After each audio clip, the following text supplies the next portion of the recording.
Hello everyone, welcome to my YouTube channel Finance Compact में आप सभी का स्वागत है। आज हम ऑडिट का मैराथन लेने वाले हैं। ऑडिट में कुछ चैप्टर्स हैं। फर्स्ट चैप्टर हम ले रहे हैं, पहला ऑडिट ऑफ फाइनेंशियल स्टेटमेंट का। ये आपका चैप्टर नंबर 5 है। तो सबसे पहला है question, auditor of Saturn Limited verify करना चाह रहा है कि कंपनी ने क्या valid legal ownership right over करी है इन्वेंट्रीज की record in the balance sheet date as on 31 March 2023 और क्या क्या ऑडिट प्रोसीजर हैं।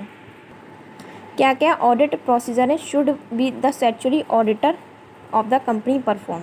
The statutory auditor of Saturn Limited should perform the following audit procedure to verify the company legal ownership right. तो आपको पहले question में इस तरह से लिखना होगा, आपको हेडिंग डालनी पड़ेगी कि स्टैट्यूटरी राइट क्या है कंपनी के, जब भी वो फॉलो करेगा ऑडिट के प्रोसीजर्स को। Legal ownership right over the inventory record in the balance sheet as on 31 March 2023। तो पहला है वाउच करना है आपको record purchase to underline documentation. Underline documentation में क्या आएगा, परचेज रिक्विजिशन, ऑर्डर आपने परचेज किया है, receiving report, vendor invoice and cancel cheque और पेमेंट फाइल। इवेलुएट करना है कंसाइन गुड्स को, जो कंसाइनमेंट हुआ है गुड्स का उनको कंसाइन करना है। एग्जामाइन करना है क्लाइंट का करस्पॉन्डेंस क्या है, किसके regarding, sales and receivable record के रिगार्डिंग। परचेज डॉक्यूमेंट डिटरमाइन करना है existence of collateral agreement. Collateral agreement दो के बीच में होता है। रिव्यू करना है कंसाइनमेंट एग्रीमेंट हो गया, पहले इवेलुएट किया, फिर उसके बाद रिव्यू किया, फिर मटेरियल परचेज कमिटमेंट का भी रिव्यू करा, इनवॉइस को चेक किया किसका इनवॉइस है एंड इसका नेम क्या है क्लाइंट का। इसके बाद obtain confirmation significant item inventory. For instance inventory held by third party, तो ऑडिटर इसको इंसिस्ट करेगा, डिक्लेरेशन लेगा थर्ड पार्टी से on its business letterhead. Sign किसके द्वारा होगा, एक ऑथराइज पर्सनल होगा, उसके द्वारा साइन किए जाएंगे of the third party. Confirm करेगा कि ये जो इन्वेंट्री है ये आपकी एंटिटी को बिलोंग करती है और इस तरह से चेकिंग हुई है, ये सारे ऑडिट प्रोसीजर्स को फॉलो किया गया है। तो नेक्स्ट क्वेश्चन है, reserves are the vital source of financing by internal means. Explain also discuss the meaning of reserve along with revenue reserve and capital reserve. Reserves are the amount appropriate out of profit that are not intended, meet and liability, contingency, commitment, diminution value of assets, the exit date of balance sheet। Reserves क्या है, vital source है हमारे financing के। They are held for purpose क्या है, distribution करना dividend का। Financing company को एक्सपांड करना है, कंपनी को स्ट्रेंथ देना, कंपनी को फाइनेंशियली पोजीशन को स्ट्रेंथ करना, ये रिजर्व का काम, because it is a part of profit. Reserve are segregate, दो टाइप के रिजर्व होते हैं, revenue and capital reserve. Revenue reserve जो होता है वो आपको प्रॉफिट को रिप्रेजेंट करता है, जो कि डिस्ट्रीब्यूशन होता है शेयर होल्डर्स के लिए। जैसे कि आपका supplement divisible profit to finance extension of business, augment working capital, जो कि हमारी कंपनी की फाइनेंशियल पोजीशन को मजबूत बनाता है। फिर आता है कैपिटल रिजर्व, जिसमें इंक्लूड नहीं होता amount regarded as a free for distribution, पर रेवेन्यू रिजर्व में डिस्ट्रीब्यूशन दे देते हैं, इसमें नहीं होता। इसको हम जो है यूटिलाइज़ करेंगे लिमिटेड पर्पस के लिए। सिक्योरिटी में इशू कर दिया, ये CRR क्रिएट करा, उसके लिए हम उसको इशू या पर्पस के लिए यूज़ करते हैं। लिमिटेड पर्पस के लिए यूज़ होता है हमारा कैपिटल रिजर्व। कंपनी के पास एप्रोप्रिएट रेवेन्यू प्रॉफिट है, इस दिन क्रेडिट करेंगे एसेट रिप्लेसमेंट रिजर्व को with the objective use for capital purpose के लिए काम आए, सच रिजर्व को हम कैपिटल रिजर्व मानेंगे। अगला इंपॉर्टेंट क्वेश्चन है, ये आप एग्ज़ाम से एक दिन पहले आप ये कर सकते हैं। फिर है, how will you vouch and verify the following goods sent on consignment. Verify the account sales submitted by consignee. Verify करना अकाउंट्स को जो कि सबमिट कर रहा है कंसाइनी। उसमें क्या दिखाएगा, शोइंग गुड्स सोल्ड, कितनी सोल्ड हुई और कितनी हमारे हाथ में आई है, inventory goods in hand. Reconcile करना है figure of goods on hand given at last account, proforma invoice, जो भी हमारा अकाउंट से रिसीव हुआ है उस ड्यूरिंग द ईयर। अगर कंसाइनमेंट इन्वेंट्री इन हैंड है consignee at the beginning of year, तो हम उसके रिकन्सिलेशन में उसके अकाउंट में लेंगे, ठीक है।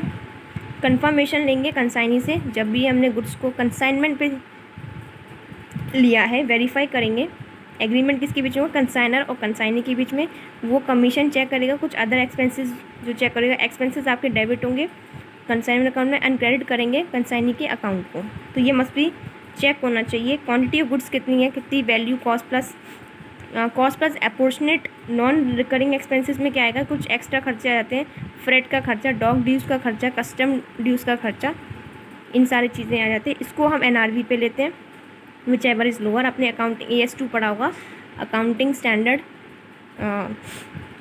वैल्यूएशन ऑफ इन्वेंट्री वाला चैप्टर में है ये, कि हम NRV which ever is cost per लेते हैं, विच एवर इज लोअर वो हमारा इन्वेंट्री हो जाती है। ठीक है, गुड्स इन हैंड कंसाइनी को जो करेंगे शो एक सेपरेटली हेड इन्वेंट्री के इसमें शो करेंगे। ठीक है, ये तो पहला है गुड्स सेंट ऑन कंसाइनमेंट। दूसरा है फॉरेन ट्रैवल एक्सपेंसेस, एग्जामाइन करेंगे ट्रैवल अलाउंस, बिल सबमिट जो एम्प्लॉय ने किया है, डिटेल्स क्या टूर्स हैं, कितने खर्चे हुए, ये सारी चीज़ें। टूर प्रोग्राम को प्रॉपर्ली ऑथराइज़ कराएंगे कंपिटेंट अथॉरिटी से। कंपिटेंट एक अथॉरिटी होगी जो कि ये फॉरेन ट्रैवल एक्सपेंसेस का देखेगा। ट्रैवल एक्सपेंस जो बिल है, सपोर्ट कुछ अदर डॉक्यूमेंट्स होंगे जैसे कि air ticket, travel agent bill, hotel bills जो reference to internal rules for entitlement, to make sure कि हमारे जो बिल्स हैं प्रॉपर्ली पास हुए या नहीं हुए। टू रिपोर्ट एक्कम्पनी करेगा आपके ट्रैवल, जो आपके फॉरेन ट्रैवल एक्सपेंसेस जो बिल होते हैं टूर प्रोग्राम के, उनको। ठीक है, और आपका RBI की परमिशन लगेगा। और इसमें जो है फॉरेन एक्सचेंज आपने कितना खर्चा किया है बाहर, तो इसमें AS11 है, आपके अकाउंटिंग स्टैंडर्ड में पढ़ा होगा। Effect of changes in foreign exchange rate के अकॉर्डिंग ये सारी चीज़ें डिस्क्लोज की जाएंगी सेपरेटली कंपनीज एक्ट 2013 के अंदर। रिसीट ऑफ कैपिटल सब्सिडी, कितनी कैपिटल सब्सिडी की रिसीट मिली है। पहला है कि एप्लीकेशन चेक करें कितना क्लेम कर सकते हैं आप सब्सिडी को। दूसरा है कि डॉक्यूमेंट्स कितनी ग्रांट की गई सब्सिडी को। फिर तीसरा है कि fulfil and other terms and conditions, जो कि फैक्ट्री लोकेशन, स्पेसिफिक लोकेशन के लिए सेटअप करने के लिए क्या क्या कंडीशन फुलफिल की गई हैं।